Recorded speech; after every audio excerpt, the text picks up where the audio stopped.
आज आपण शेवभाजी बनवणार आहोत। तर आज जरा थोडा टाइमच झाला बनवायला, अंधार भी पडलेला आहे।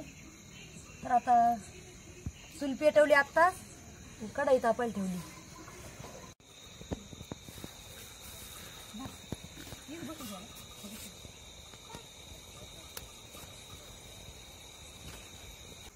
चला मित्रांनो, आज आपण शेवभाजी बनवणार आहोत। तर आज जरा थोडा टाइमच झाला बनवायला, अंधार भी पडलेला आहे। तर आता चूल पेटवली, आता कढई तापायला ठेवली। त्याच्यात आता हे बघा, एकदा आपण आता कांदा परतून घेऊ चांगला। कांदा टाकलेला आहे त्याच्यात, आता कांदा परतून घेऊ। चांगलं लाल होईपर्यंत परतावं लागत, ती भाजी जर चवदार लागत। तो जर कच्चा जर राहिला ना, मग ते त्याच्यात आता ठोसर लागत होती, आता खाली ती भाजी भाजीमध्ये त्याला सारखं हलवत राहावं लागेल।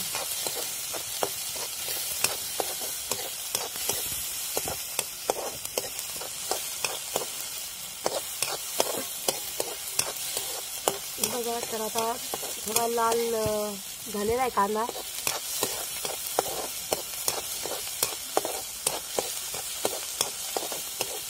आपण आता एका प्लेटमध्ये याला काढून घेणार आहे, मग बाकीचं आपल्याला बाकी मसाल्यांचे टाकायचे याच्यामध्ये।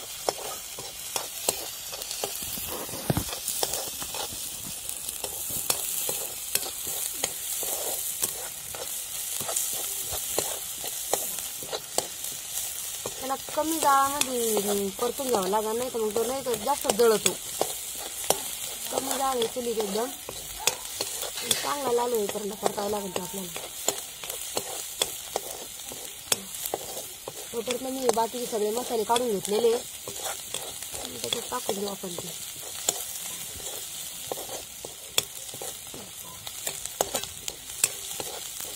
बघा, त्याला आता लाल परत आलेली कांद्याला।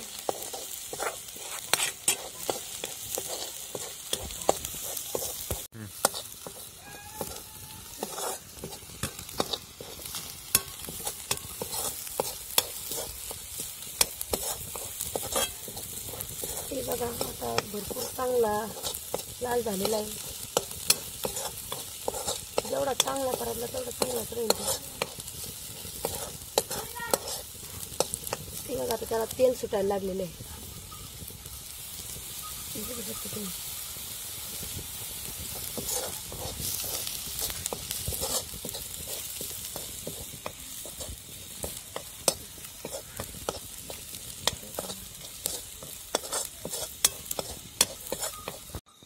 चला, तर आता त्यासाठी आपल्याला हे लागणार आहे जिरे, याच्यात मोहरी आहे, याच्यात मटन मसाला घेतलेला आहे, याच्यात काळा मसाला आहे, आणि याच्यात प्रवीण मसाला आहे, याच्यात हळद आहे।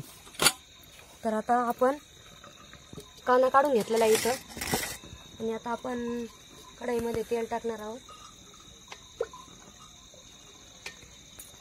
हे बघू शकता, त्यामध्ये आता आपण आपले मसाले टाकूया। हे बघा, जिरे,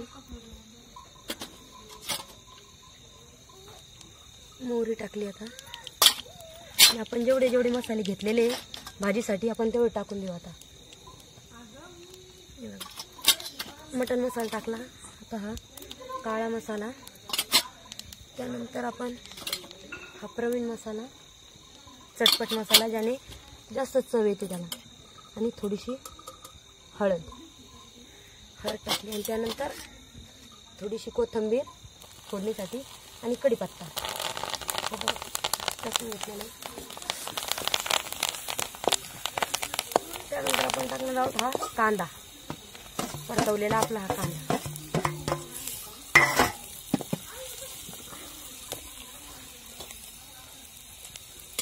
आणि त्यानंतर याच्यात थोडीशी लाल मिरची, आपल्या आवडीनुसार आपण लाल मिरची टाकू शकतो। आणि त्यानंतर आपल्याला टाकायचं आहे टोमॅटोची पेस्ट। तर जी आपण ही गिरवी बनवलेली, एक टोमॅटो घेतला होता आणि त्याची पेस्ट बनवलेली, ज्यांना जास्त आंबट खायची सवय असते ते टाकू शकतात, कोणी कोणी नाही टाकत, तर त्यांना मस्त चव येते त्याला आणि भाजीला घट्टपणा पण येतो, त्यामुळे आपण ही टाकलेली.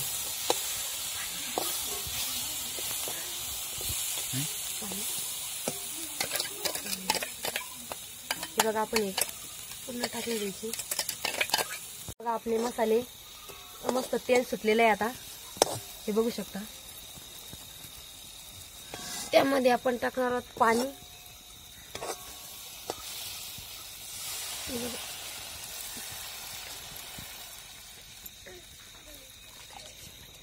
आणि टाकलेलं आहे पाणी.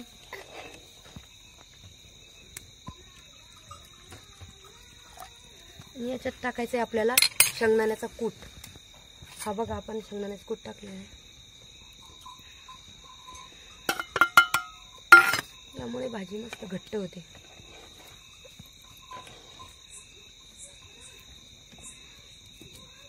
आणि यानंतर आपल्याला भाजीत टाकायचं आहे मीठ. तर चवीनुसार आपण याच्यात मीठ टाकू शकतो.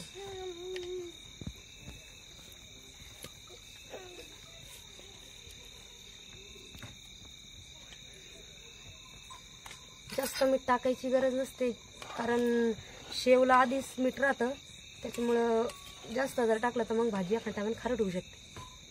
आता याला उकळी येऊपर्यंत याला आपल्याला हे करून घ्यायचं.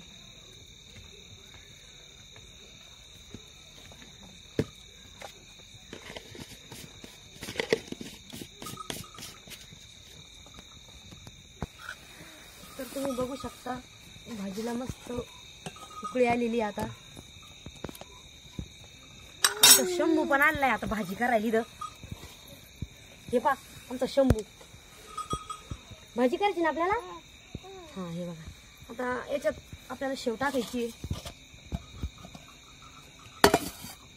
ते खाली उतरून घ्यावं लागेल. आपण आता कढई खाली उतरून घेणार आहे आणि मग शेव टाकणार आहे. कारण त्याच्यावर जर चुलीवर जर टाकली ना तर मग त्याचं पूर्ण बारीक होऊन जाईल त्याच्यामध्ये ती. तर हे बघा आपण आता कढई वरती काढून घेतलेली आहे आणि आपण त्याच्यात आता शेव टाकणार आहे. गरम राहतं ना मग ते शेव बी विरघळत नाही आणि खायला पण व्यवस्थित लागते ती. हे बघा आपल्याला पाहिजे तेवढीच आपण शेव टाकू शकतो, कारण ती जास्त घट्ट पण नाही झाली पाहिजे. शेव नंतरून जास्त फुगती ना, त्याच्यामुळं ती घट्ट पण नाही झाली पाहिजे. हे बघू शकता.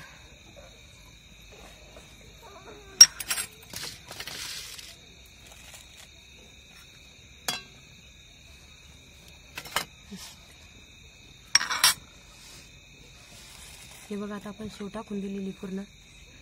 आता मस्त त्याच्यात थोडं फ्राय होऊन जाईल आणि 5 मिनिटांनी ती खाण्यासाठी लगेच रेडी होऊन जाईल भाजी.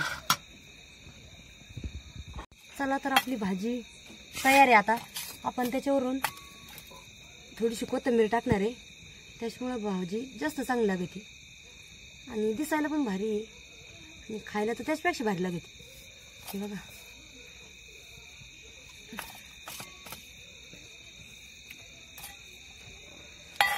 तर हे बघा आपली भाजी शेवभाजी तयार झालेली आहे. आता आवडली तर लाईक करा आणि शेअर करा आणि जर तुम्ही या चॅनलवर नवीन असाल तर चॅनलला सबस्क्राईब करा.